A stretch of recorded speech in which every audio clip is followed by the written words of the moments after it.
그럼 지금부터 시작하겠습니다.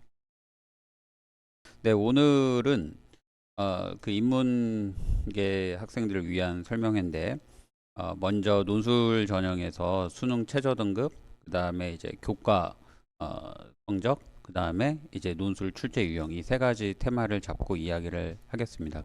그럼 한번 그 자료를 한번 볼까요? 네.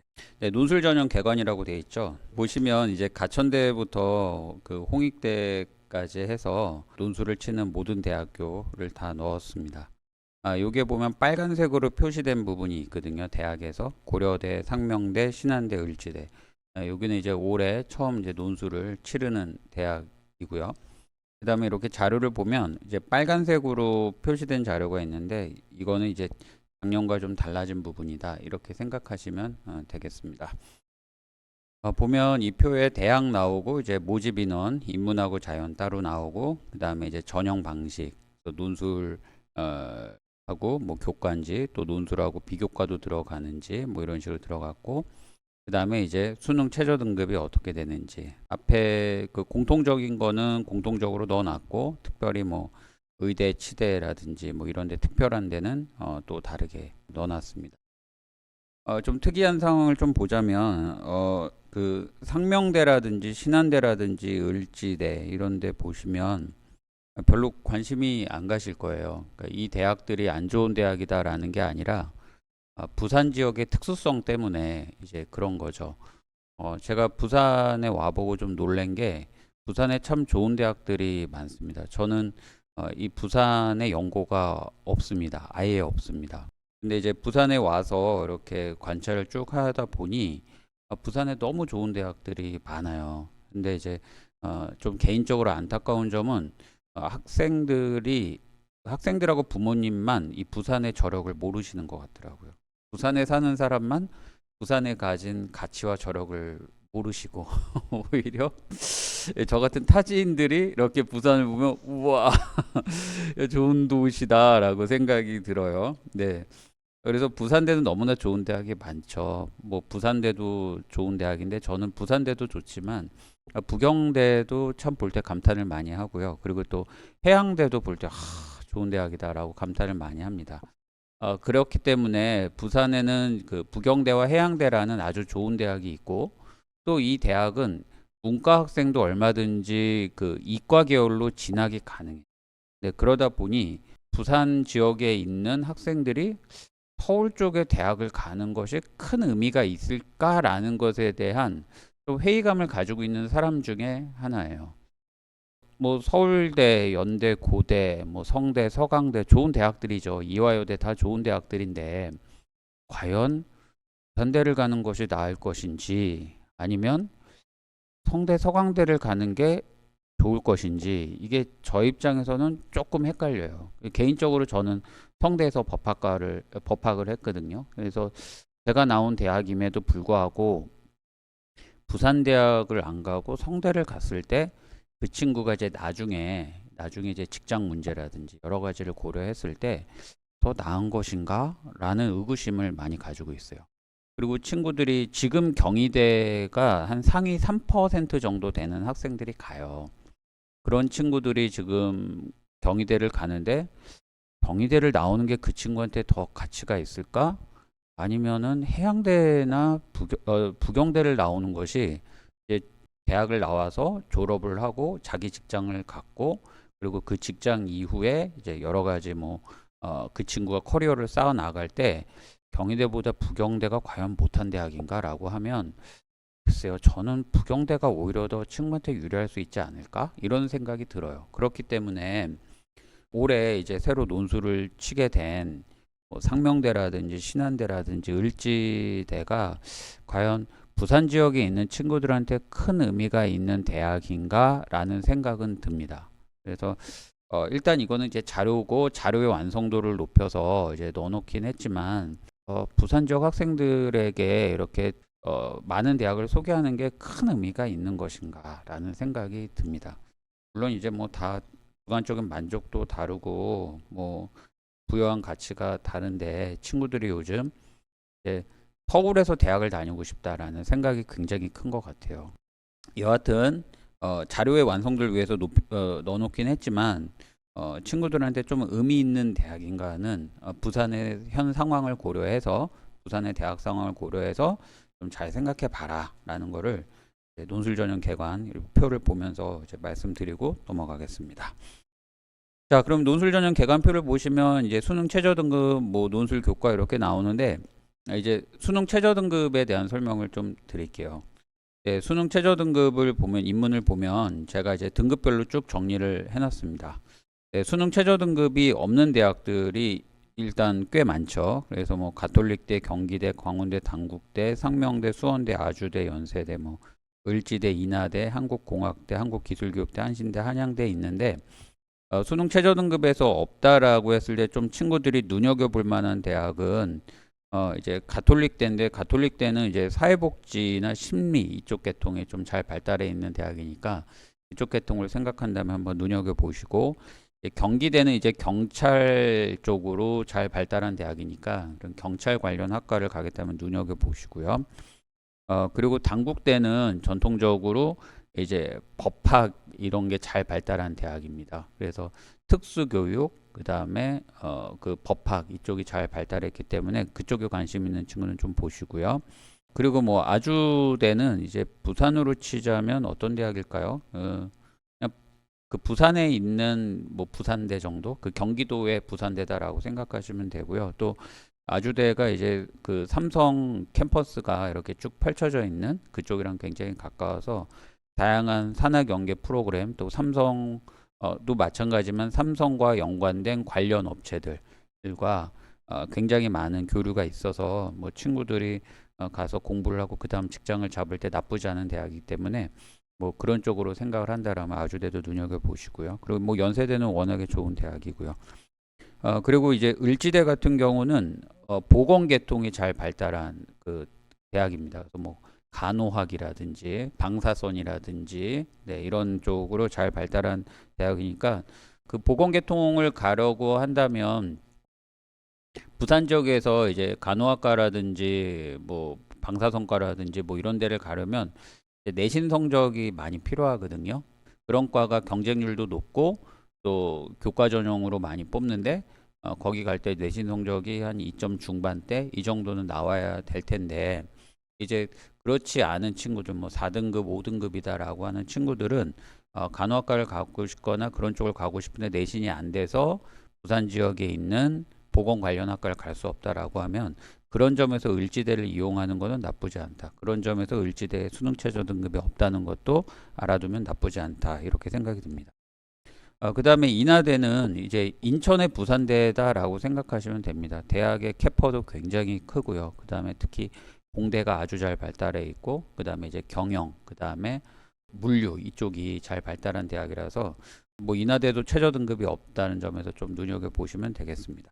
그 다음에 뭐 한국공학대, 네, 그 다음에 그 한국기술교육대 뭐 이런 데는 부산 지역 학생들이 그렇게 큰 관심이 없을 거예요. 왜냐하면 부경대도 있고 뭐 해양대도 있고 하다못해 신라대도 있기 때문에 굳이 그렇게 관심을 줄 필요가 있겠느냐. 그러니까 제가 신라대를 언급한 거는 뭐 동아대도 물론 좋은 대학이고 굳이 부산 학생들한테 큰 의미가 있을까라는 생각이 듭니다. 그다음에 한신대 같은 경우는 이제 그야말로 신학이 잘 발달한 대학이죠. 그러니까 이제 그 한신대에서 이제 총신대가 이제 그 나오잖아요. 그러니까 기독교에서 가장 어떤 그 유명한 교파를 지지하고 있는 신학교가 이제 총신대인데 그 총신대에서 갈려 나오기 이전의 대학이라고 생각하시면 되고 그리고 한신대도 뭐 신학을 하시겠다라고 하시는 분들은 나쁘지는 않은 대학으로 보입니다. 근데 이제 또 부산에는 또 유명한 고신대가 있죠. 그러니까 부산은 모든 게 다 있어요. 종교면 종교, 네, 공학이면 공학 뭐 다 있어요. 그래서 굳이 고신대를 놔두고 한신대까지 갈 필요가 있을까라는 생각이 또 들고요. 네, 또 우리나라는 이제 장로교가 좀 센 편이고요. 개혁주의가 좀 굉장히 좀 센 편인데 그런 측면에서 또 이렇게 어떻게 보면 왕과 같은 자리를 차지하는 대학이 또 고신대예요. 네, 그래서 굳이 한신대까지 신학을 하러 갈 필요가 있을까라는 걸 조금 한번 생각해 보실 필요가 있고요. 자, 그다음에 이제 한양대도 뭐 또 좋은 대학이죠. 그래서 최저 없다라는 거. 그래서 부산 지역 학생들이 좀 눈여겨 볼 만한 대학은 뭐 이렇다라고 보시면 되겠습니다. 또 이제 한계 3등급인 대학이 있죠. 한계 3등급인 대학에서 이제 뭐 가천대 있는데 가천대 같은 경우도 이렇게 그 의학 계열이 잘 발달한 대학이에요. 그러니까 인천에 길병원이라고 있었는데요. 저도 가끔 이용하던 인천에 있을 때 병원이었는데 그 병원이 잘 성장을 해서 이제 대학을 인수를 한 것 같아요. 제가 대학 다닐 땐 경원대였는데 이름이 가천대로 바뀌었어요. 여기 성남인가 있어요. 그리고 이제 인천에 또 다른 캠퍼스를 만들었고 가천대는 이제 그 의대도 있고 한의대도 있고 뭐 다 있어요. 간호학과도 있고. 그래서 혹시 이런 그 의료 보건 계열통으로 학생들이 생각한다라면 눈여겨 보실 만한 대학입니다. 그다음에 뭐 경희대가 원래 이하본데 이제 체육학과 있어요. 체육학과랑 스포츠의과학과 여기는 한계 3등급이다라고 보시면 되겠습니다. 체육학과인데 운동을 못하는 학생들이 좀 가고 싶어하는 경우도 종종 있는데 저는 괜찮다고 봅니다. 그러니까 꼭 운동을 잘해야 체육학과나 스포츠의과학과를 가느냐. 물론 거기에서 이제 뭐 농구도 있고 야구도 있고 뭐 하는 수업이 있어요. 그런 부분에서 운동을 못하면 좀 손해를 보겠지만 그거 말고도 굉장히 많은 그 전공이 있거든요. 그래서 저희 학원에서도 운동을 잘 못하는 친구도 이제 체육학과를 가요. 일부러 보냅니다. 일부러 쓰게 합니다. 그리고 예전에는 태권도 학과도 뽑았거든요. 지금은 아닌데 태권도 학과는 또 단증이 있어요. 가요.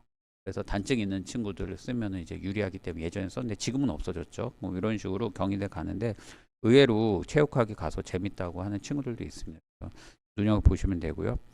삼육대는 부모님도 혹시 그거 아시나요? 그 두유인가? 이렇게 봉지에 있는 삼육두유 있잖아요. 아마 그 대학일 거. 그 다음에 이제 서울여대가 있는데 서울여대 여학생들이 많이 가려고 하더라고요. 제가 대학 다닐 때는 이게 육사 옆에 있었어요. 화랑대에서 굉장히 외진 곳이었는데 지금 뭐 지하철이 다 뚫려서 그렇게 외지지는 않고 여학생들이 많이 가고 있는데 서울여대보다는 좀 다른 대학을 좀 갔으면 좋겠다라고 많이 안내는 해주고 있습니다만은 왜냐면 부산대 좋은 대학이 많으니까 근데 이제 친구들이 많이 갑니다. 네. 그다음에 이제 한국외대 글로벌이 작년까지 수능 최저가 없는데 이제 수능 최저가 있는 걸로 바뀌었어요. 한계 3등급. 한국외대 글로벌은 조금 눈여겨볼 만하지 않을까 싶습니다. 왜냐하면 한국외대는 서울하고 그다음에 그 글로벌 캠퍼스가 통합되어 있는 캠퍼스예요. 그러니까 같은 학교인데 강의실이 하나는 저기 서울 회기동에 있고 하나는 저기 그 용인에 있다. 이렇게 생각하시면 돼요. 마치 저희 학원이 강의실이 3층에도 있고 2층에도 있는 것처럼 그냥 강의실이 다른 데 퍼져 있다라고 생각하시면 됩니다. 그래서 글로벌 가서 수업 듣다가 필요하면 저기 서울 가서 들어도 되고 또 서울에서 수업 듣다 필요하면 여기 용인 가서 들어도 되는데 외국어를 잘하는 게 한국외대 가서는 굉장히 중요하죠. 그래서 한국외대 가가지고 자꾸 경영이나 이런 거를 복수 전공하려는 친구들 보면 저 개인적으로는 조금 답답해요. 왜냐하면 한국 외대는 외국어를 원 없이 배울 수 있는 대학이거든요. 예를 들어서 인도네시아어 같은 경우에는 전 세계 인구 4위거든요. 그러니까 1위가 인도, 2위가 중국, 3위가 미국, 4위가 인도네시아어고 인도네시아는 또 에너지 강국이잖아요. 뭐 고무라든지 그다음에 원유라든지 이런데 강국이기 때문에 그 목재도 그렇죠. 그러니까 이런 거를 취급하는 업체들이 또 굉장히 많아요. 그러니까 다양한 언어를 익혀서 한국 애들 졸업하면 뭐 친구들이 직장이나 그다음 커리어를 쌓는데 아주 좋은데 왜 가서 그 경영이나 이런 뭐 사회과학, 정치외교 이런 거를 왜 애들이 할까? 조금 저는 안 그랬으면 좋겠다. 그래서 언어를 많이 익히면 좋겠다. 그런 점에서 한국외대 글로벌은 굉장히 의미가 있는 대학이다라는 생각이 드는데 근데 또 한편 생각하면 부산에 부산외대가 있는데 굳이 한국외대까지 갈 필요가 있을까라는 또 생각이 들어요. 근데 애들한테는 또 그 대학이 중요한가 봐요. 근데 부산외대를 가면 똑같이 언어를 다 배울 수가 있고 그리고 서울에서 먹고 자는 생활비 아끼면서 그 돈 가지고 자기가 차라리 어학연수를 갈 수가 있잖아요. 그리고 한국외대든 부산외대든 어학을 잘하면 장땡이지. 너 어느 대학 나와서 한국외대 나왔어. 그럼 어학을 잘하겠구나. 너 부산외대 나와서 넌 말을 못하겠구나. 이런 회사가 어디 있습니까? 시켜보겠죠. 그렇죠? 너 인도네시아어 거 나와서 그럼 해봐라고 하겠죠. 그죠? 네, 그런 식으로 해서 언어를 잘하면 되는데 굳이 한국외대까지 갈 부산에가 있을 이유가 있나 싶지만 어쨌든 한국외대가 한계 3등급이라는 점 네, 말씀드립니다. 그 다음에 한계 5등급 신한대 그 다음에 이제 올해 신설된 대학이고 제가 봤을 때 이렇게 큰 특징은 없었던 것 같아요. 네, 그 다음에 이제 어, 이 두 개 2합 3 이렇게 있습니다. 2합 3은 이제 한국외대 LDLT. 한국외대 LDLT는 나중에 또 설명드리겠습니다만은 한국외대 그냥 간판학과다라고 생각하시면 됩니다. 한국외대 LD는 이제 다른 대학은 정치외교학과 학생들이 이제 외무고시죠. 지금은 국립외교원이죠. 그 구 외무고시, 지금은 국립외교원 시험 이거를 많이 준비하는데 한국외대는 거기 시험을 대학 차원에서 전략적으로 준비시켜 줘요. 그게 이제 한국외대 LD다라고 생각하시면 되고요. 또 국립외교원 시험에 불합격해도 외대 차원에서 특혜를 좀 주는 과입니다. 그건 나중에 학과 설명할 때 말씀드리겠습니다. 그 다음에 한국외대 LT는 이제 한국외대 법학과의 후신입니다. 그래서 로스쿨을 전문적으로 준비시켜주는 과다라고 생각하시면 됩니다. 한국외대 LT는 저는 아주 좋다고 생각을 합니다. 아마 로스쿨 중에 가장 좋지 않나. 저 개인적인 생각입니다. 저 개인적인. 물론 이제 서울대 로스쿨이 제일 좋다. 뭐 고대 로스쿨이 좋다. 연대 로스쿨이 좋다. 뭐 제가 나온 성대 로스쿨이 좋다. 뭐 이렇게 말씀들 많이 하시는데 만약에 제 아이가 로스쿨에 관심이 있고 서울대부터 뭐 우리나라의 모든 로스쿨을 다 붙었다. 그럼 너는 어딜 보낼래? 그럼 저는 한국외대 LT를 보냅니다.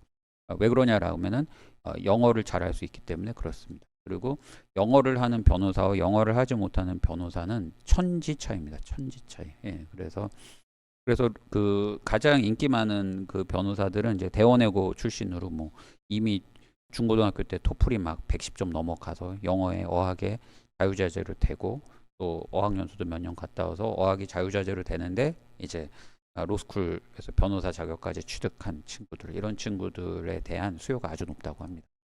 네, 그 이유는 그 변호사면 국내 법정에서 싸우는 거 생각하시는데요. 그거는 돈을 별로 못 벌고요.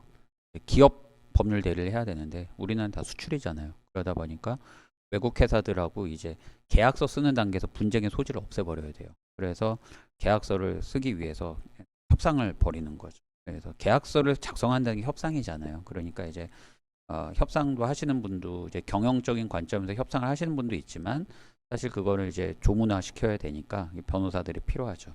그래서 이제 기업 법무 쪽이 일이 가장 많고 그러기 위해서 다 영어 쓰니까 영어를 잘해야 되겠죠. 그래서 영어를 쓰지 못하는 변호사는 솔직히 할 일이 없습니다. 왜냐하면 형사소송하면 이제 검사 출신 변호사를 쓰지 누가 그냥 변호사를 씁니까? 그죠? 그 다음에 민사사건 같은 경우는 판사 출신 변호사를 쓰지 누가 그냥 변호사를 씁니까? 그 다음에 세무 관련 법률은 세무공무원, 국세청 출신 변호사를 쓰지 또는 그런 사람을 끼고 있는 법인의 변호사를 쓰지 누가 그냥 변호사를 씁니까? 그러니까 LT 좋다. 거기가 2합4다 이렇게 생각하시면 됩니다. 그 다음에 2합4 볼게요. 동국대 경찰행정은 굉장히 괜찮습니다. 혹시 경찰에 관심이 있는 친구라면 동국대 경찰행정학과 가서 굉장히 다양한 경찰 수사 기법을 배우고 그리고 나서 경찰 간부보생 시험에 합격을 하거나 아니면 동국대 경찰행정학과에서 있는 다양한 수사 기법을 배울 수 있는 전공을 익힌 다음에 석사 박사까지 하고 경찰의 특채로 취업을 하거나 뭐 이런 것도 나쁘지는 않을 것 같아요. 경찰행정이 참 괜찮은데 작년에 성대 경영학과고 그 동국대 경찰행정학과를 붙은 친구가 있어요. 근데 그 친구가 당연히 성대를 생각하더라고요. 물론 성대 갔어요. 근데 저는 조금 아까웠어요. 그래서 동국대 경찰행정학과는 좀 가는 것도 난 괜찮을 것 같다라고 생각을 했고 또 그 친구가 성격 유형이 딱 보니까 경찰하고 딱 잘 맞아요. 보니까 아주 행정 처리를 아주 잘할 친구고요. 그리고 사람도 아주 정확하게 잘 이렇게 갈굴 친구여가지고 경찰하고 딱 맞아서 동국대 경찰행정 가면 좋겠다. 너무 성대 그 대학 네임만 보지 말고 또 경찰도 나중에 괜찮은 직종이니까 한번 해봤으면 좋겠다라고 생각을 해봤는데 역시나 성대를 그 미련 없이 선택을 하더라고요. 네. 근데 동국대 경찰행정도 좀 눈여겨보시면 좋을 것 같습니다. 그다음에 이제 동국대 AI 소프트웨어 융합 학부인데 이거는 이제 문과 학생도 지원을 할 수가 있는데 문제는 수학을 포함해서 2합사니까 큰 의미가 없겠네요. 왜냐면 수학을 포함해서 2합사면 수학이 3등급 문과 애들 입장에서 그다음에 나머지 하나 1등급인데 그러면 이제 부산대를 가죠. 그러면 이제 부산대를 그냥 좋은 성적으로 가서 그냥 부산대도 소프트웨어 관련 학과가 굉장히 괜찮은 과로 알고 있거든요. 그래서 부산대 가서 공부를 하든지 아니면 경북대를 가서 공부하는 게 더 나을 수 있기 때문에 큰 의미는 없다. 물론 이제 그 과를 갈 수 있다는 좋은 점은 있어요. 부산대 이제 복수 전공을 해야 된다든지 경북대는 아니죠. 그래서 동국대와 달리 부산은 복수 전공을 해야 되는 문제는 있지만 동국대는 이제 그 과에 가서 공부할 수 있는 장점은 있는데 수학을 포함해야 되기 때문에 이합사가 그렇게 만만한 등급은 아닌 것 같습니다. 네, 그 다음에 이제 부산대가 이합사, 한국외대가 이합사. 부산대가 굉장히 좀 세죠. 부산대가 이제 저는 좋은 대학이라고 생각하는데 이제 입시만 놓고 보자면 그렇게 입시 결과가 그 서울에 있는 대학보다 그렇게 좋은 편은 아니에요. 그러다 보니까 이합사는 부산대 입장에서 제가 볼 때는 좀 너무 세지 않나? 한 2합6 정도 해주는 게 좋지 않을까 이런 생각을 하고 있는데 부산대는 이합사를 고집하고 있습니다. 그렇기 때문에 이합사를 충족을 하면 이제 부산대 논술 전형은 생각보다 다른 대학에 비해서 합격률이 좀 높지 않나라는 생각이 듭니다. 부산대가 논술 전형에서 굉장히 많이 뽑는 대학이었는데 최근에 숫자를 굉장히 많이 줄였어요. 전 개인적으로 좀 이해가 갑니다. 왜냐하면 부산대가 수능 최저가 하도 세가지고 그거를 충족을 맞추면서 논술까지 잘하는 애들이 그렇게 많지가 않아요. 그러다 보니 부산대 교수님들도 채점하면서 조금 한심했겠다라는 생각이 들어요. 뭐 요즘은 조금 평균 점수가 올라오는데 옛날엔 진짜 합격자 평균 점수가 막 100점 만점에 40점 이랬어요. 100점 만점에 40점의 논술 답안지 보면 이게 고등학생이 썼냐 이제 초등학생이 썼냐 뭐 이런 그 한심한 넋두리가 나올 만큼 왜냐면 이제 채점을 하시는 분 입장에서는 수능 최저 등급이라든지 이런 입시가 돌아가는 시스템을 잘 모르시고 단순히 그 채점 결과지만 그러니까 아이들의 시험지만 놓고 판단하실 거잖아요. 그러다 보니까 애들 쓴 거 보면 한심하겠죠, 그죠? 네, 그러다 보니까 이 논술 전형을 왜 하냐 이런 회의감이 부산에서 좀 들었던 것이 아닌가. 그래서 논술 전형을 점점 줄여가고 차라리 교과로 뽑자 뭐 이렇게 되는 거죠. 근데 교과로 뽑는 아이랑 논술로 뽑힌 아이들이랑 이렇게 비교하면 누가 우수하냐면은 둘 다 똑같아요. 그러니까 교과 성적이 좋은 애들은 뭐냐면 사춘기가 좀 일찍 끝난 아이들이에요. 사춘기가 일찍 끝났거나 사춘기가 저처럼 대학 때 왔거나. 근데 하필 그 과정을 이제 고등학교 때 겪은 애들은 공부할 그 신경이 없는 거죠. 공부할 정신이 없는 거죠. 그러다 보니까 성적이 안 좋아요. 그럼 대학 와서 누가 잘하냐? 그냥 열심히 하는 놈들이 잘해요. 대학 가서는 전혀 다른 또 영역이 펼쳐지기 때문에 그래서 제가 볼 때는 오히려 부산대가 좀 수능 체제로 완화시킬 필요 있는데 일단 부산대 2합사다 이렇게 생각하시면 됩니다. 한국외대도 2합사입니다. 그다음에 이제 2합 5에서 보시면 이제 건국대, 경북대는 2합 6도 있고 2합 5도 있는데 이제 2합 5는 어디냐면 경영, 행정, 경제, 통상, 간호, 글로벌 소프트웨어 융합 전공 이런 데가 있습니다. 글로벌 소프트웨어 융합 전공 그냥 컴퓨터 공학과입니다. 이거는 이제 글로벌 소프트웨어 융합 전공은 경북대가 이제 언어 논술을 쳐도 되고요. 자연 논술을 쳐도 돼요. 그래서 언어 논술 친학생, 자연 논술 친학생 이제 점수를 내 가지고 그냥 점수 높은 애 뽑아요. 그러니까 문과 애들도 접근이 가능하다 이렇게 생각하시면 되겠습니다.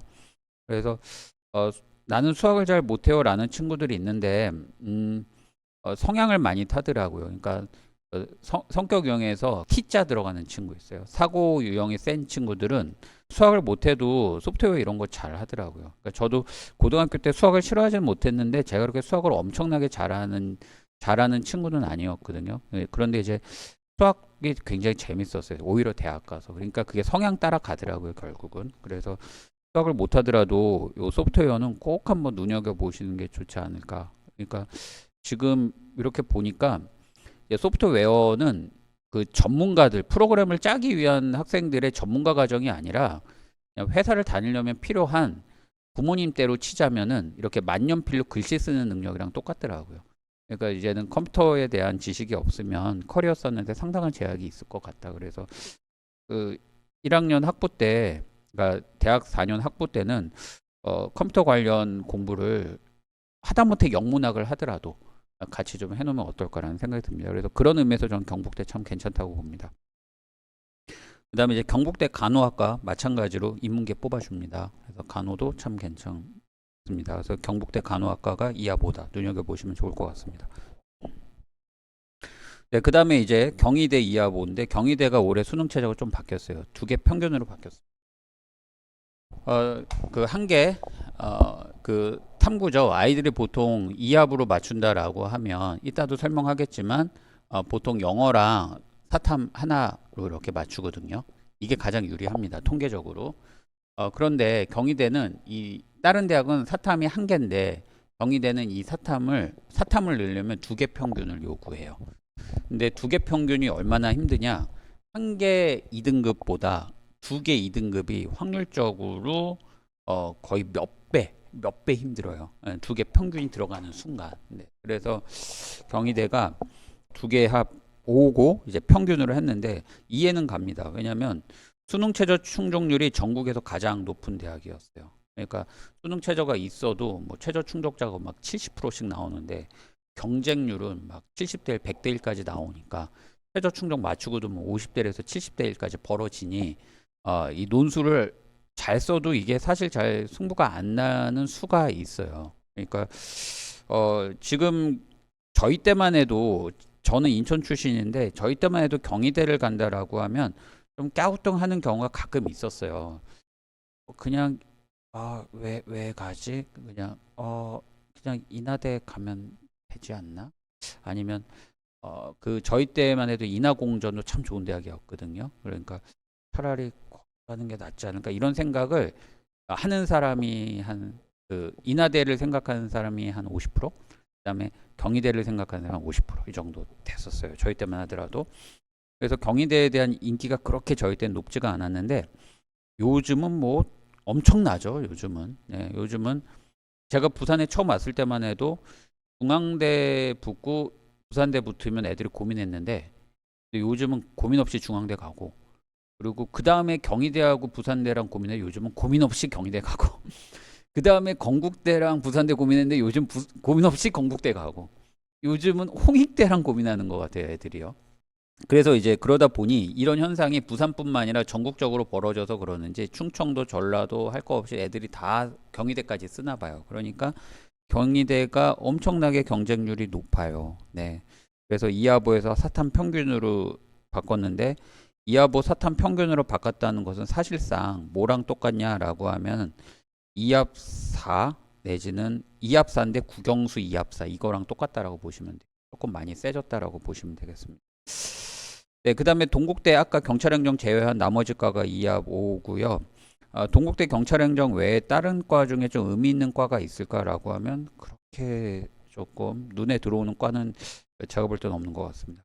그 다음에 세종대에 있는데 세종대는 특별히 눈에 들어오는 과는 없고요. 제가 알기로 무용과가 괜찮았었던 것 같고요. 그 다음에 이제 또 어디가 괜찮냐면 공군이랑 이렇게 연계가 있어가지고 이 세종대 어떤 과를 가면 나중에 공군 파일럿이 될 수 있어요. 그래서 이제 그게 아마 이과 계통일 거예요. 그래서 이과로 세종대를 가서 공군사관학교 대체제로 한번 생각해 보겠다라고 하면 그거는 괜찮은데 문과 학생한테 세종대 딱 했을 때 얼핏 했을 때 이렇게 떠오르는 과는 없는 것 같습니다. 그 다음에 뭐 숙명여대 뭐 참 좋은 대학이죠. 예, 왜 좋냐라고 하면은 숙명여대 자체가 가지고 있는 어떤 능력 이거는 저는 솔직히 잘 모르겠고요. 다만 이제 그 숙명여대는 뭐가 괜찮냐면은 지리가 좋아요. 지리가 강남이 가깝습니다. 이게 삼각지 옆에 있어요. 철도가 이렇게 끊고 있죠. 이렇게 국철이 이렇게 가면 여기에 국방부가 있고 여기에 숙대가 있어요. 그걸 지나면 근데 여기 이렇게 강이 흐르거든요. 한강이 바로 넘어가면은 강남이죠. 그래서 숙대를 가면 친구들이 서울의 대학을 가면 이제 그 언어를 익힌다라고 하면은 뭐 상관없는 언어도 마찬가지긴 하지만 예를 들어서 뭐 내가 어떤 자격증을 준비해서 취업을 해야 되잖아요. 그러면 그 자격증을 준비하려면 둘 중에 하나가 가까워야 돼요. 그러니까 종로가 가깝든지 강남이 가깝든지 종로에 보면 그 취업자들 위한 재교육 프로그램들이 쫙 또 있어요. 종로에 본사들이 질비해 있잖아요. 그래서 거기 가서 자격증을 따든 아니면 강남에 또 그 회사들이 굉장히 많이 있잖아요. 그래서 거기에 각종 취업자들을 위한 프로그램들이 쫙 다 있어요. 그래서 강남이 가깝건 그런 의미에서 숙명여대 괜찮고 그런 의미에서 숭실대 괜찮아요. 그런 의미에서 숭실대가 또 괜찮습니다.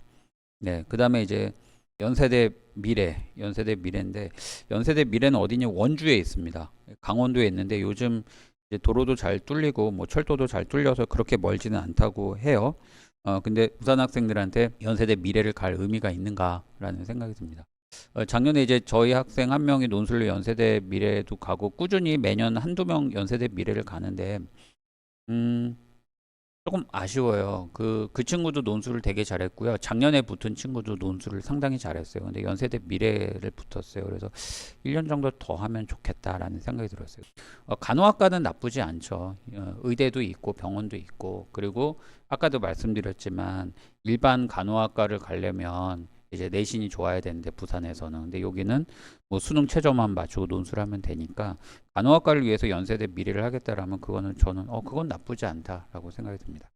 자, 그다음에 이제 고려대 이암육 고려대 세종이 있는데 저 개인적으로 고려대 세종을 그 부산 친구들이 갈 이유가 있을까? 그리고 딱히 이렇게 눈에 드는 과도 그렇게 없습니다. 네, 그래서 제가 볼 땐 부산 학생들한테 큰 의미가 있을까 싶은데 여기도 매년 꾸준히 붙어요. 애들이 보니까 하겠다고 해서 또 해줘요. 네, 해주는데 또 꾸준히 붙어요. 네, 그리고 또 저를 비롯해서 저희 선생님들이 논술만 지금 20년째 판 베테랑들이니까 이제 대충 논술 문제 보면 이거 뭐만 해주면 붙겠다라는 생각이 들어가지고 또 저희는 자체적으로 다 문제를 다 만들어 버리거든요. 그래서 고려대 세종하면 또 나오는 패턴이 있어요. 그래서 그걸로 문제 한 10개 만들어서 애들 이렇게 계속 풀리면 신기하게 다 가서 붙더라고요. 그래서 또 붙기는 잘 붙는데 근데 제 개인적인 생각으로 좀 아쉽긴 해요. 아쉽긴. 네.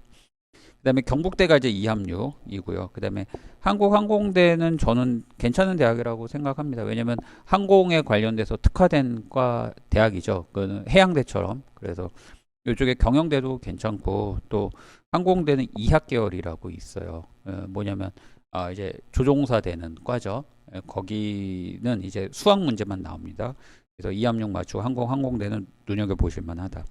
그 다음에 이합 7에서 보시면 덕성여대, 동덕여대, 성신여대, 연세대 미래 있죠. 연세대 미래가 간호학과는 이합 5고 그 다음에 일반학과는 이합 6이고요. 그 다음에 덕성여대, 동덕여대, 성신여대 다 여대죠. 이 여대 중에서 조금 의미 있는 대학은 어디 있을까라고 보면 이제 좀 특이한 게 덕성여대가 유아교육과를 뽑습니다. 가끔 학생들 중에서 유아교육과를 가고 싶어하는 여학생들이 있고 저는 유아교육과의 그 발전 가능성이 무궁무진하다 개인적으로 생각하는 사람입니다. 애가 안 태어나는데 무슨 유아교육과가 의미가 있느냐라고 하시는데 저는 그렇게 생각하지 않습니다. 왜냐하면 애가 어디서 안 태어나나 봤더니 다 그 소득 분위가 낮은 분위에서 태어나요. 그러니까 소득 분위가 가장 잘 사는 걸 5분이라고 하고 4분이, 3분이, 2분이, 1분이라고 하면 애가 안 태어나는 데가 여기예요. 계속해서 여기는 태어나요. 그리고요. 예전에 애를 누가 많이 낳냐면 여기서 많이 낳았어요. 조선시대 때도 여기서 뭐 7, 8명 막 이렇게 낳지. 조선시대 때도 상위 양반들, 잘 사는 양반들 애 많이 안 낳았어요. 왜요? 양반 규수집 여자가 뭐 살림 삽니까? 맨날 이렇게 수나 놓고 고이고이 자라서 시집 보내는 귀한 딸인데 애를 푹푹 낳을 이유가 없잖아요. 다 먹고 살고 애를 많이 낳는다고 나한테 더 복지가 있는 것도 아니고. 그죠? 근데 하위층에서 애를 많이 낳죠. 왜냐면 여러 명 나눈 중에서 그 중에 한 놈이 잘 되면 내 나중에 노후를 책임질 거잖아요. 그러니까 이제 여기서 애를 많이 낳죠. 근데 지금은 여기서 애를 많이 안 낳는 게 애를 낳는 게 이제 자신의 생존의 문제를 위협한단 말이에요. 지금. 그러다 보니까 여기서 애가 안 태어나요. 다 여기서 애는 태어나요. 계속. 그리고 돈 많은 데서 애가 태어나요. 그러다 보니 교육은 또 누가 시키냐? 여기서 시키거든요. 그러니까 희한한 거죠. 10년 전 통계에 사교육비 지출비보다 지금 애는 줄었는데 지금 사교육비 지출이 더 심해요. 총량이 더 늘어났어요. 당연하죠. 왜냐면 여기는 어차피 사교육도 시켜도 그냥 거의 안 시키고 애도 요즘 안 나고. 근데 여기는 똑같이 애는 계속 나고 사교육비는 계속 나고 여기 GDP는 늘어나는 만큼 여기는 더 많이 늘어나고 그죠?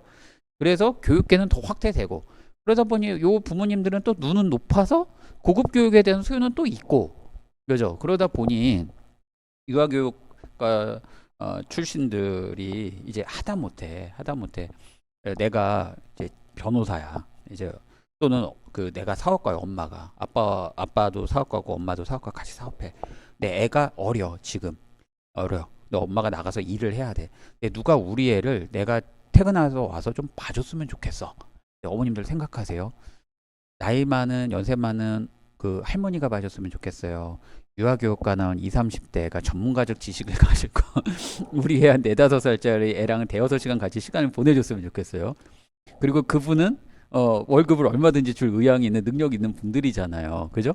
그러면 당연히 유아교육과 나온 친구들이 훨씬 더 인기가 좋지 않겠어요?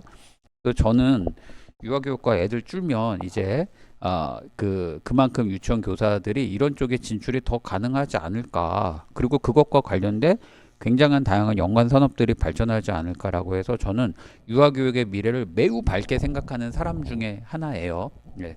그래서 이제 친구들이 유아교육과를 간다라고 하는데 이 유아교육과를 부경대 유아교육과 내신이 어마무시하게 높아요. 네, 경성대도 높아요. 네, 그래서 이런데 또 하다못해 인제대도 높아요. 네. 그러다 보니 이 유아교육과를 가고 싶은데 내신이 안 좋다라는 친구들은 덕성여대 유아교육과를 논술로 이용해 보는 것은 나쁘지 않다라고 생각이 듭니다. 그 다음에 동덕여대, 뭐 성신여대 있는데 성신여대는 뭐가 좋냐면 종로가 가까워요. 그래서 아까 말한 그 숙명여대처럼 그 자신의 그러니까 그 취업 준비를 한다라고 하면 성신여대 괜찮다고 생각합니다. 자, 그 다음에 이제 삼합사 경희대 한의예과 네, 문과를 뽑아주죠. 네, 그래서 그 사탐 1등급에 그 다음에 또 그 영어 1등급에 뭐 국어 2등급 이런 식으로 맞춰서 경희대 한의예과를 해보시겠다라고 하면 저는 한번 해봤으면 좋겠다라는 생각이 듭니다. 그 다음에 이제 삼합 5등급 성균관대 이제 글로벌 성균관대가 삼합 5이기도 하고 삼합 6이기도 한데요. 성대가 수능 최저를 반영하는 방식이 좀 특이해요. 어떻게 특이하냐라고 하면 다른 대학은 예를 들어 3합 6이다라고 하면 예를 들어 이화여대다라고 하면 국어, 영어, 수학, 탐구 1 이 네 가지 탐구는 한 과목만 반영하니까 이 네 가지 중에서 잘 나온 거를 반영을 하거든요. 네 가지 중에 예를 들어서 국어가 2 나오고 영어가 1 나오고 수학이 4 나오고 탐구 하나가 3 나왔다 그러면 잘 나온 거 3개를 뽑아요. 그래서 2, 1, 3이니까 합6이죠. 그죠? 이렇게 해서 3개 합6을 맞추는데 성대는 어떻게 하냐?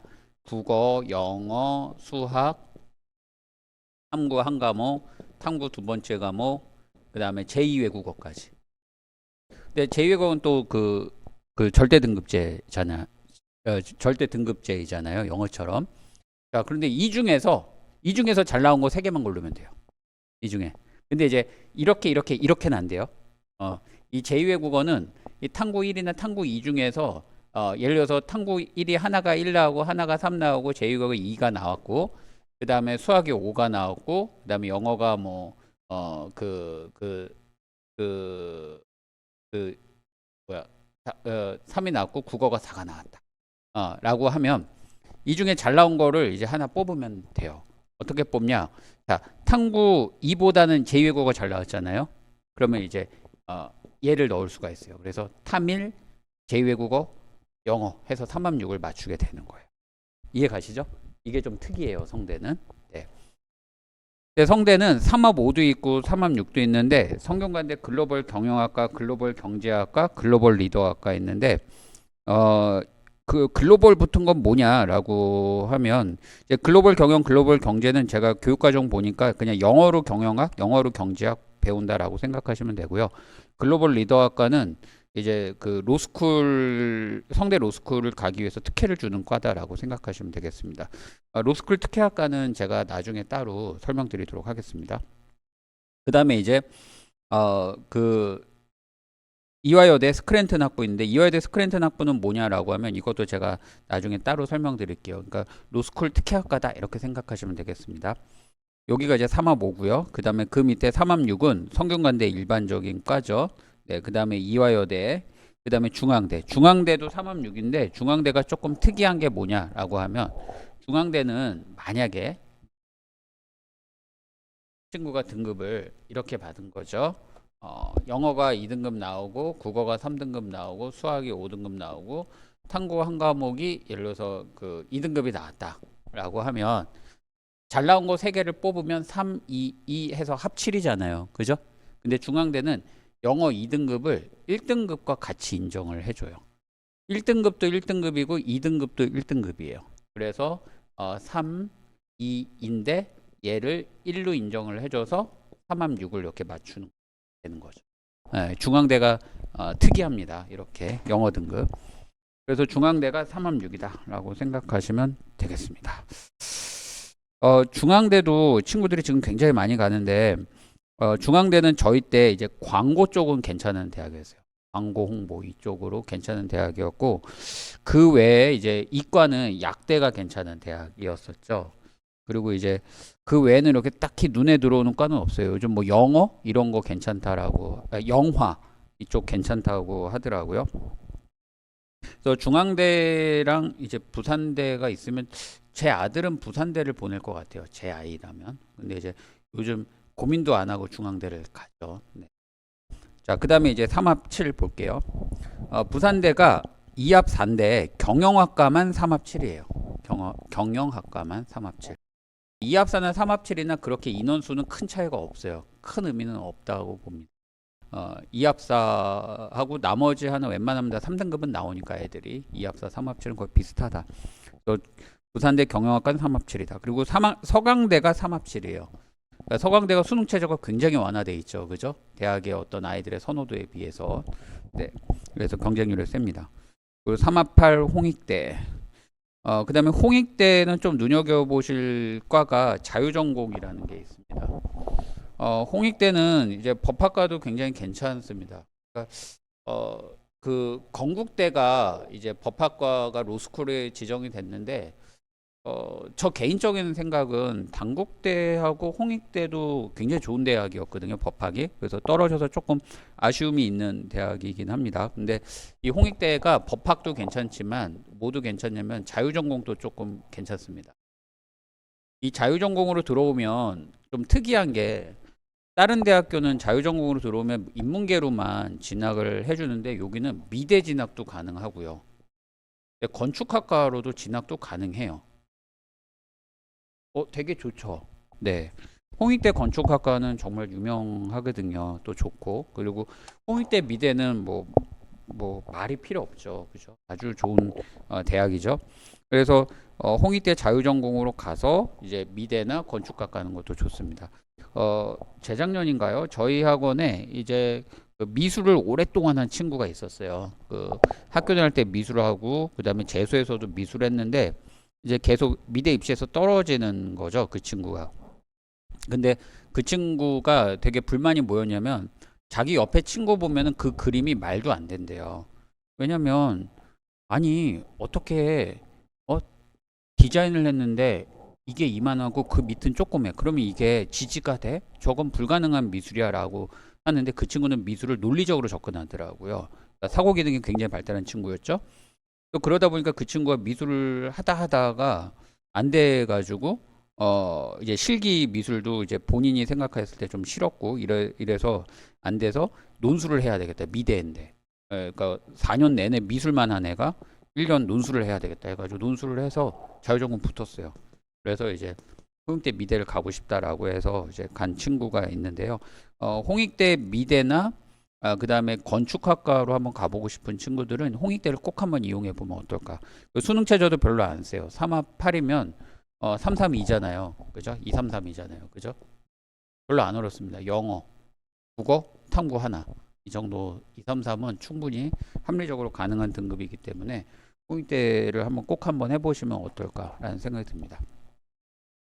네, 그 다음에 4합 5 고려대 경영학과. 제가 볼 때는 고려대가 논술 전형을 올해 이제 처음 신설을 했잖아요. 신설이라기보단 부활을 했잖아요. 근 10년 가까이 만에 부활을 시켜서 그런지 논술 전형에 감이 떨어지신 것 같아요. 예, 고려대가 이 논술 전형을 폐지할 때쯤이면 실제로 논술을 공부를 엄청 잘하는 애들이 논술을 했기 때문에 그 당시 고려대 수능 최저 등급이 국영수 합삼이고 막 이랬거든요. 그러니까 이제 그때 생각하시는 것 같아요. 그때. 근데 파보다. 네, 제가 볼 때 일단 제 기억에 작년에 저희 학원에 애들 중에 한 명도 없었다. 예, 한 명도 없었다. 재작년도 없었다. 그 전년도 없었다. 3년 동안 고려대 경영학과 수능 최저 등급 맞추는한 해도 없었다. 고려대가 4합8이거든요. 4합8. 이게 상식적으로 생각을 해보세요. 경영학과는 4합5고 나머지 4합5면 1112잖아요. 그러니까 수학이 2등급에 나머지 1등급이어야 되겠죠. 그죠? 네. 그다음에 4합8이면 수학이 기본적으로 문과 애들이 잘 받아도 3이잖아요. 그죠? 그러면은 국어가 2 나오고 영어가 1 나오면 탐구가 2 이렇게 나와야 줘야 되는데 상당히 잘하는 친구죠. 왜냐면 수학이 3등급이면 예전으로 치자면 그 지금처럼 이렇게 통합 채점하는 거 말고 예전에 확률 통계 아니 수학 가형이랑 수학 나형 따로 시험 보던 4년 전 때로 보면 요게 1등급이거든요. 애들. 그다음에 영어도 지금 재학생 기준으로 1등급은 한 3%가 채 안 나오는 걸로 알고 있거든요. 한 3% 나오거든요. 1등급이에요. 그러니까 영어 수학 1등급인 거. 굉장히 센 등급이죠. 그러니까 그때로 치자면은 6이죠. 4함 6이죠. 그때로 치자면. 그러니까 이게 과연 맞춘 애들이 있을까? 일단 작년에 제가 얼추 생각나는 친구 작년에 2명 정도 있었던 것 같아요. 저희 학원에. 재작년에도 한 2명 정도 있었던 것 같고. 그래서 이제 고려대 논술은 애들을 최대한 늦게 시킬 생각이에요. 왜냐면 열심히 시켰는데 최저를 아무도 못 맞추겠죠. 또 고려대니까 나 연고대 가고 싶어 해가지고 막 그 수업은 한 3, 40명씩 들을 것 같아요. 그런데 그 중에 최저 제가 볼 때 한 명도 못 맞출 것 같아요. 그래서 고려대 반은 좀 나중에 개설할 생각입니다. 고려대는 수능 최저가 무지 세다. 이런 식으로 최저를 기준으로 한번 대학을 한번 봤고요. 그 다음에 이제 인문계 특수학과 최저 등급을 좀 보면 이제 간호학과죠. 간호학과. 네. 그 다음에 이제 간호학과가 이제 경북대가 2하보, 경희대가 2하보. 네. 그 다음에 성신여대가 2합7. 그죠? 연세대 미래가 2하보. 중앙대가 3합6. 이런 식으로 간호학과가 있네요. 그 다음에 이제 로스쿨 관련 학과 있는데 로스쿨 관련과 좀 이따 설명하고 건축학과. 건축학과가 이제 경희대 2하보 그 다음에 있네요. 또 건축학과 할 만한 데가 어딨냐면 이제 홍익대 자유전공 있죠. 그죠? 홍익대 자유전공 가서 건축학으로 간다라면은 2하보 괜찮죠. 제가 대학을 들어갈 때는 건축학과가 가장 그 인기가 좋은 과였습니다. 지금은 보니까 그 AI라든지 컴퓨터공학과가 인기가 가장 좋대요, 애들한테. 근데 저희 때는 건축학과 굉장히 괜찮았는데 저는 건축학과도 저는 굉장히 좋다라고 생각을 합니다. 이런 그 예전에 건축학과 나오면 뭐 대형 그 빌딩을 짓는다든지 뭐 이런 거에 사람들이 관심이 많았다면 이제는 소소하게 그러니까 건축학과를 나와서 옛날에는 일종의 도매업을 해야 됐다면 지금은 개인들을 상대로 한 소매업을 해야 되는 건축 학과 출신들이 많아지지 않았을까라는 생각이 들어요. 그래서 시장은 제가 볼 땐 더 확대되지 않았을까? 그렇기 때문에 예전에는 그 기업의 수요에 맞춰서 자기가 원하는 건축을 하는 게 아니라 그냥 그거에 맞춰진 하청이라면 이제는 자영업자처럼 자기가 원하는 건축을 해서 그걸 이렇게 팔 수 있는 진정한 건축의 시대가 지금 열리지 않았을까라는 생각에서 저는 건축학과가 굉장히 좋아요. 그래서 제 아이도 건축학을 좀 갔으면 좋겠다라는 생각이 좀 있는데요. 눈여겨보시면 나쁘지 않을 것 같습니다. 그래서 경희대에서 문과도 뽑고 아까 홍익대도 뽑으니까 한번 눈여겨보시라는 의미에서 제가 넣어놨고요. 그 다음에 이제 소프트웨어 관련 학과는 아까 동국대 AI 소프트웨어 융합학부랑 그 다음에 경북대 글로벌 소프트웨어 융합학부 있는데 동국대는 수학을 포함하기 때문에 이합사가 만만치 않을 것 같고 경북대는 이합 5고 그 다음에 인문 논술 치니까 전 괜찮다라고 생각을 합니다. 그 다음에 이제 로스쿨 관련 학과 설명을 좀 드릴게요. 네, 로스쿨 관련 학과가 굉장히 많죠. 문과로 이렇게 대학을 간 애들이 그 좀 공부를 한 애들은 다 로스쿨 생각을 하는 것 같고요. 그리고 공부를 좀 못한 애들은 다 공무원 시험을 준비하는 것 같아요. 이게 지금 문송해요 현상입니다. 예, 문과라서 죄송해요. 문과라서 뭐 할 수 있는 게 별로 없는 거죠. 제가 볼 땐 너무나 당연합니다.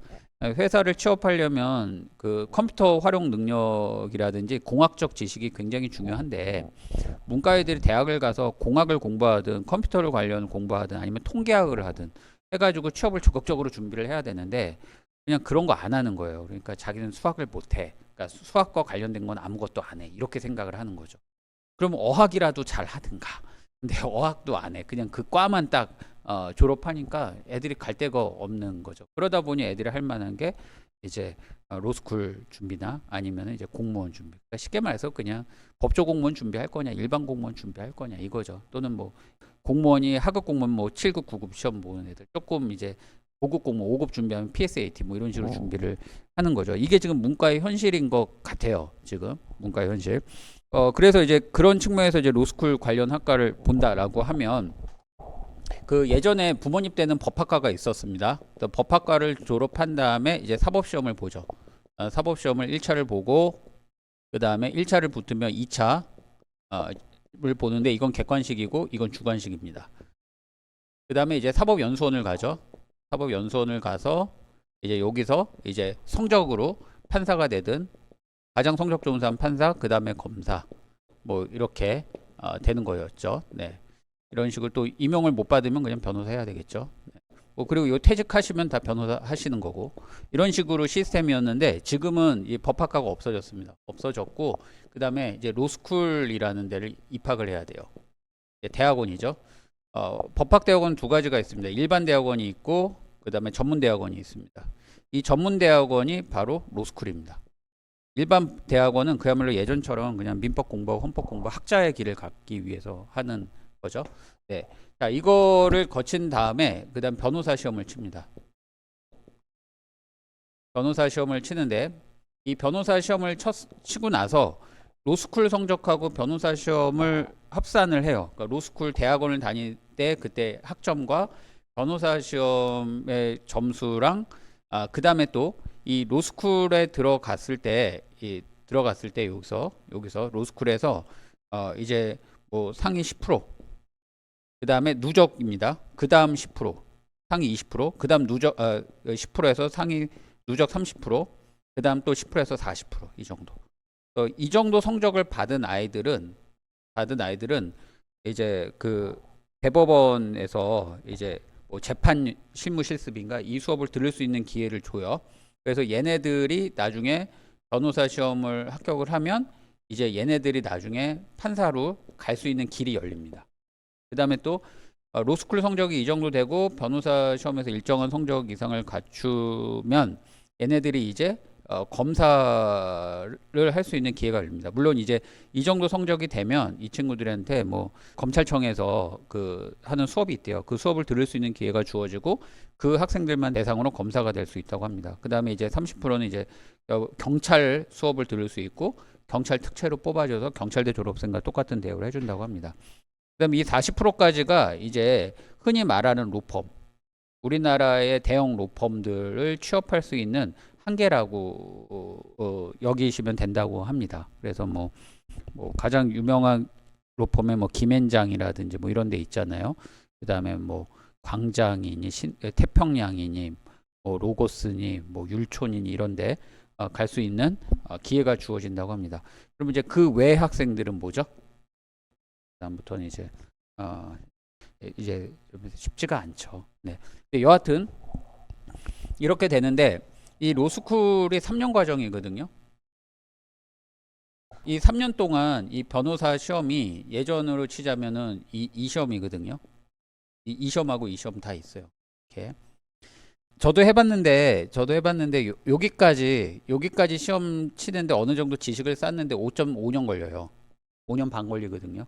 여기서 말하는 5년 반이라는 것은 아침 6시까지 도서관 가서 밤 10시까지 있는 생활을 5년 반 하면 얻을 수 있는 실력이, 저는 그랬습니다.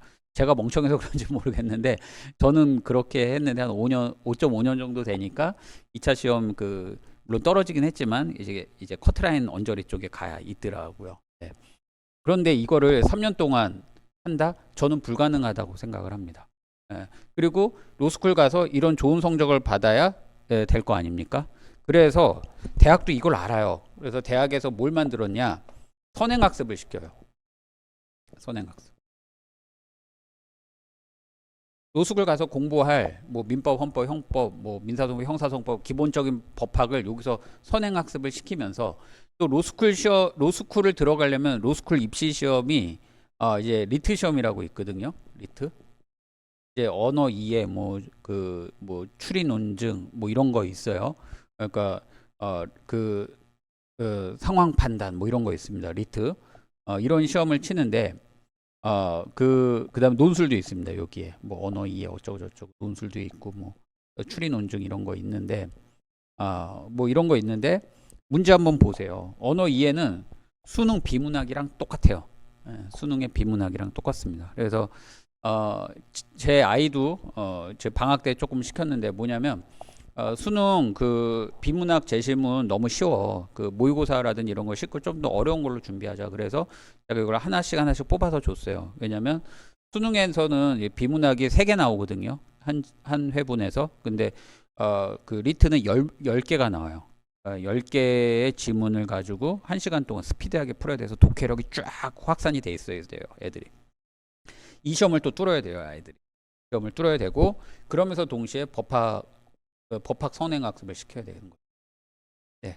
그래서 들어가서 여기서 좋은 성적 받아서 판사 검사 이렇게 임용이 돼서 잘 살아라라는 거예요. 그래서 요거를 대학 차원에서 준비시켜주는 과들이 있는데 그 과들이 어디 있냐면 서울대, 뭐 연세대, 고려대, 성대, 서강대, 한양대, 이화여대, 중앙대, 경희대, 건국대, 그 다음에 부산대, 동아대 뭐 이런 식으로 있는데요.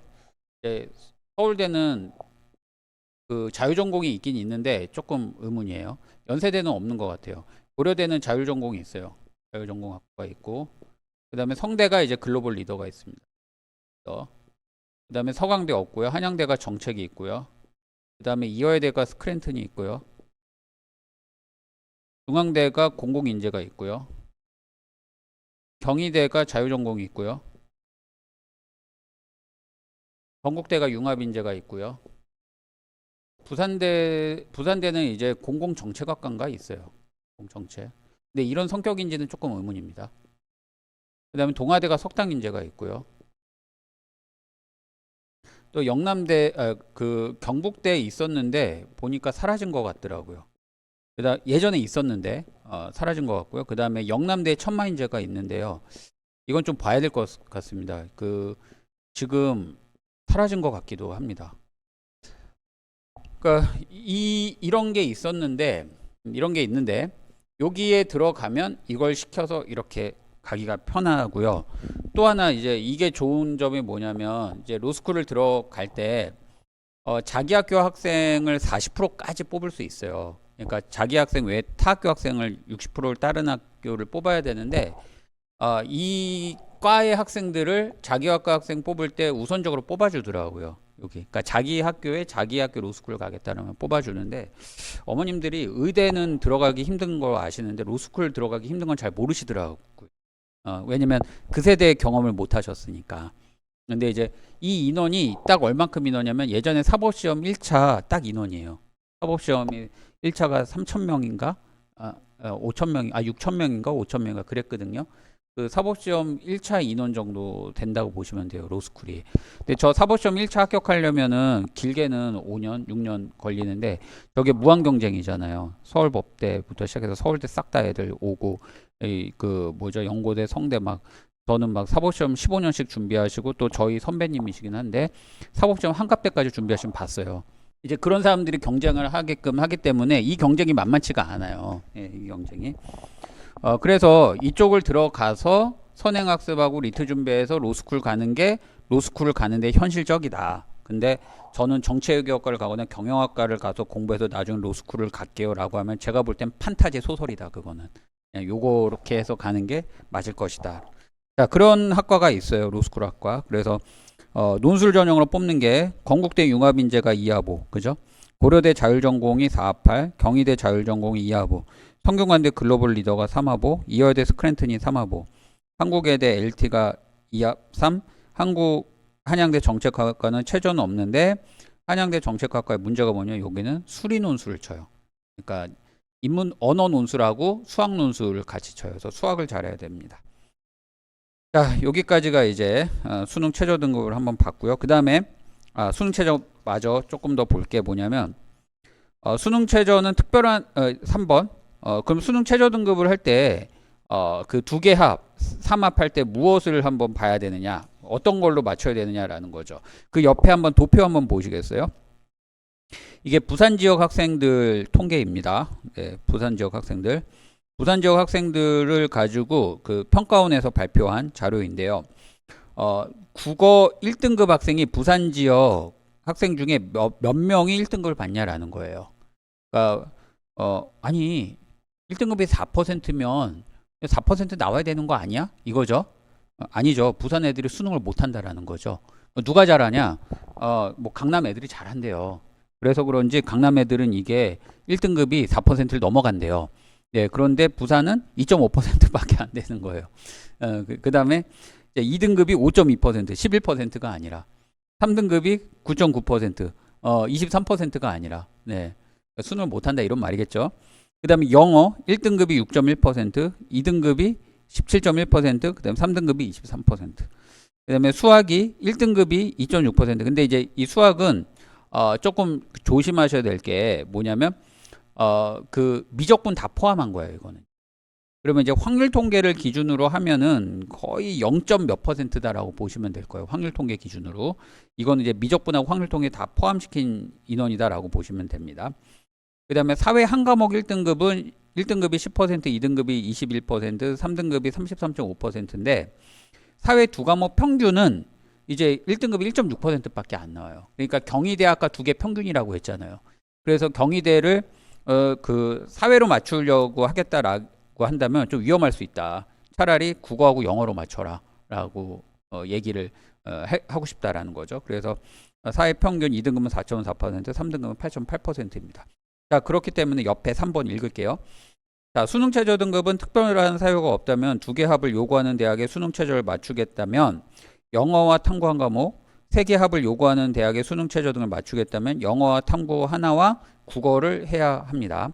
자, 표는 부산 지역의 과목별 등급별 인원 비율을 보여줍니다.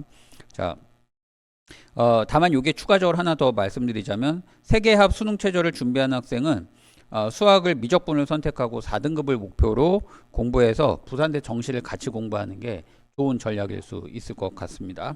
네. 자, 그 다음에 이제 넘어가겠습니다. 네. 자, 여기까지가 수능 최저에 대한 이야기였습니다. 교과를 설명을 해야 되는데 이 교과도 설명할 게 어마무시하게 많네요. 네, 교과. 네, 오늘 제가 여기까지 할게요. 여기까지 하고 교과는 제가 다음 주에 설명을 드리겠는데요. 그래도 오셨으니까 아쉬우니까 한 말씀 드리자면 교과 성적이 이제 거짐 다 빠졌어요. 그 고려대도 교과 안 들어가고 연대도 안 들어가고 성대도 안 들어가고 서강대는 들어가지만 사실상 안 들어가고 그 다음에 이화여대 안 들어가고 중앙대 들어가지만 사실상 안 들어가고 그 다음에 경희대 안 들어가고 한국외대 안 들어가고 근데 부산대는 들어가죠. 홍익대 들어가는데 이 교과 성적은 왜 주의를 하셔야 되느냐라고 하면 제가 상담을 할 때 애들하고 힘든 부분이 뭐냐면 야, 너 이 대학 교과 성적 안 좋으니까 넣지 마 라고 하면 애들 그 말이 뭔 말인지 몰라요. 논술 전형하면 교과 성적이 그렇게 중요하지 않은데 왜 넣지 말라는 거죠? 라고 해요. 그래서 제가 이 교과 성적은 가끔 지뢰밭처럼 이렇게 폭탄이 있어요. 어떤 특별한 학생에게 그 특별한 공식 때문에 거기를 쓰는 순간 교과 성적 때문에 떨어지는 이 지뢰밭과 같은 역할을 해요. 교과 성적은.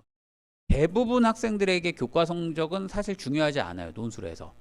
근데 아주 예외적으로 지뢰밭과 같은 역할을 하는 대학들이 아주 가끔 있어요. 그래서 그것에 대한 조금 이해를 좀 할 필요가 있지 않을까 하는데 내용은 또 겁나 많아요. 근데 막상 보면 별로 안 중요해요. 별로 안 중요하고 아주 극소수의 친구들한테 의미가 있죠. 근데 또 내용은 또 어마무시하게 많아요. 그래서 이걸 제가 어제 만들면서 이렇게까지 해야 되나 라는 생각을 했어요. 또 하나, 서강대 이런데 교과 성적 하나도 안 중요하거든요. 서강대. 서강대를 보면 교과가 10% 반영, 서강대가 교과가 10%, 비교과가 10% 반영되고 논술이 90%인데 서강대는 또 누가 그러냐면 서강대는 논술을 하도 잘하는 애들 오기 때문에 다 동점이기 때문에 교과 성적이 일부 반영되기 때문에 교과 성적이 안 좋으면 쓰지 마라. 뭐 이런 식으로 또 얘기를 해요. 근데 서강대는요, 교과 100% 9등급만 아니면 상관없어요. 그러니까 서강대 교과 성적 안 들어갑니다. 근데 서강대의 반영 공식을 분석하면 그래요. 그런데 대부분 학생들이 그 10%도 박빙의 승부니까 겁을 내는 거죠. 그죠? 뭐 이런 경우가 좀 있어요. 그래서 교과 성적이 사실 안 중요한데, 중앙대도 사실 교과 성적이 안 들어가요. 그래서 안 중요한데 겁을 내고, 또 교과 성적이 중요한데 겁을 안 내고, 이래가지고 이제 지뢰밭이 있다고 해서 가짜 지뢰인데 그 지뢰가 무서워서 안 건너거나, 근데 진짜 지뢰인데 그거를 가짜 지뢰를 착각하고 밟아서 터져서 죽거나, 뭐 두 가지가 이제 교과에 대한 이야기입니다. 그래서 요거를 제가 다음 주에 조금 설명을 드릴게요. 굉장히 따분하실 텐데 그래도 조금 들으시면은 조금 도움이 되고요. 특히 이제 졸업생하고 요즘 검정고시 학생들이 좀 늘어나면서, 그럼 졸업생하고 검정고시 학생은 교과가 어떻게 되느냐, 결론부터 말씀드린다자면 졸업생인데 비교 내신 대상자는 엄청 유리하다. 그런 대학은 오히려 찾아서 써야 된다. 검정고시생 엄청 유리하다. 논술 전형에서 오히려 그런 대학을 찾아서 쓰는 것이 유리하다. 이게 결론입니다. 그래서 그런 이야기를 할 거고요. 그 다음에 비교과에서 이제 예외적으로 이제 학교에 찍혀가지고 무단 결과 막 15회 뭐 이렇게 찍힌 애들이 있거든요. 그런 아이들 중에 좀 또 피해될 대학들이 몇 개 있어요. 그런 거를 이제 설명드리도록 하겠습니다. 그래서 다음 주에 그렇게 해서 교과 설명을 드리고, 그다음에 논술 출제 유형을 다음 주에 설명이 된다면은 좀 설명을 드리는데 직접 문제 보여드리면서 설명을 드릴게요. 그래서 다음 주도 또 오세요. 다음 주에 저를 외롭게 혼자 두지 마시고, 네, 저 비디오 찍는데 좀 어머님들이 좀 도움을 주시고, 그래서 저희 재원생들도 좀 도움을 받고, 네, 부모님들도 도움을 받고, 그리고 교과 등급도 한번 저랑 같이 한번 이렇게 보시면 어떨까 싶습니다. 그래서 다음 주에 교과 등급, 그 다음에 논술 출제 유형 조금 보도록 할게요.